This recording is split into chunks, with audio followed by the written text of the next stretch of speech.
Давайте сегодня рассмотрим самый короткий скетч из юмористического проекта Хошензуа, который я рекомендую смотреть всем, кто желает освоить практически бурятский язык.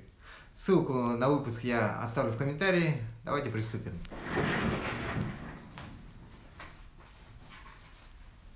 Итак, друзья, ситуация классического анекдота. Муж неожиданно возвращается из командировки и застает свою супругу в компании с любовником. Любовник быстро покидает место действия, а супруг выражает свои эмоции на русском языке. Жена в ответ находчиво говорит ему на бурятском. Ее фраза состоит всего из двух предложений, давайте их разберем. Итак, первое предложение – бухало юрдо. Это предложение достаточно простое. Первым делом главное определить в нем глагол. Глаголом в нем является слово хыле. Хыле – это основная форма глагола со значением говорить, сказать. Мы помним, что эта форма может употребляться в качестве формы повеления, обращенного ко второму лицу в единственном числе. В данном случае хыле означает говори. Перед этим словом стоит отрицательная частица бу, которая употребляется как раз с формой повеления. Она переводится на русский язык как «не». Соответственно, бухало означает «не говори». Ну и в конце уже известное нам слово «юрдо», которое мы переводим на русский язык с помощью слова «вообще». Все вместе получается «не говори вообще». «Не говори вообще» или в более разговорном формате «не говори вообще».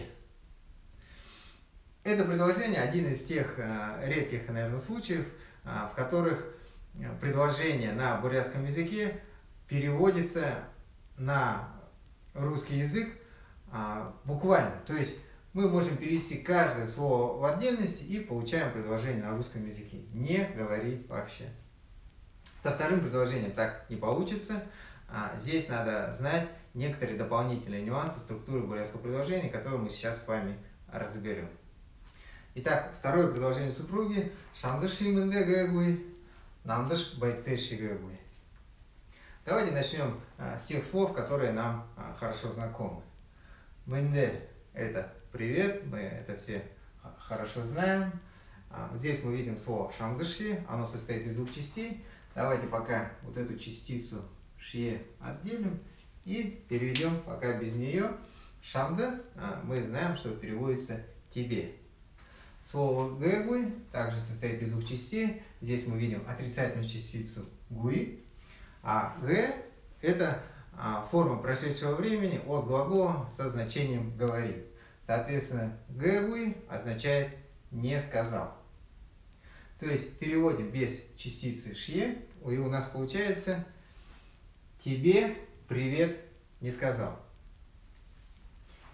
Теперь перейдем во вторую часть этого предложения. Здесь опять же давайте мы вот эти окончания ш свой намдыш и шие свой байтеши пока оставим без перевода и переведем пока без них.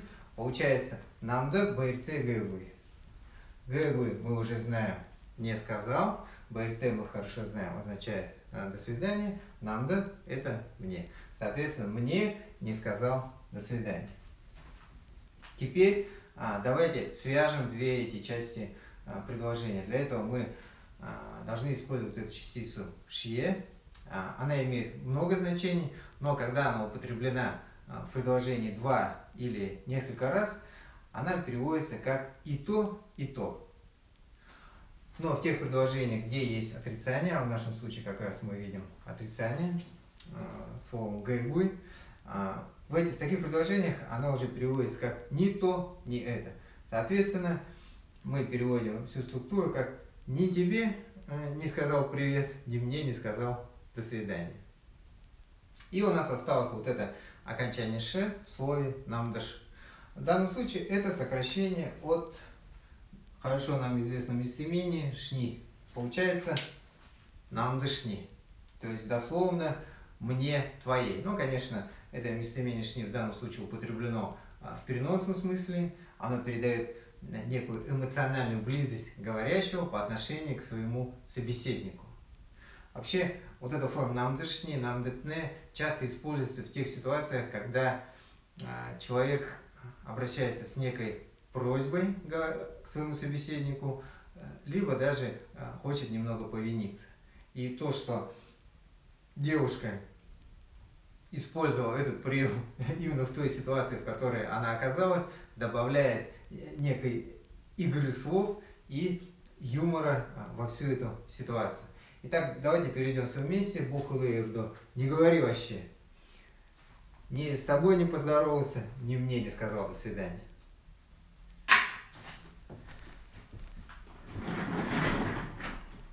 Итак, друзья, мы можем подвести итог сегодняшнего выпуска. Мы рассмотрели еще один интересный дополнительный нюанс, связанный со структурой бурятского предложения и употреблением частицы шье. А также рассмотрели еще один нюанс употребления притяжательного местоимения шини для выражения смысла определенной эмоциональной близости в разных, скажем так, ситуациях. Осваивайте бурятский язык, смотрите проект Хошинзуга, пишите свои предложения в комментариях. Тахим Узатра, Парте.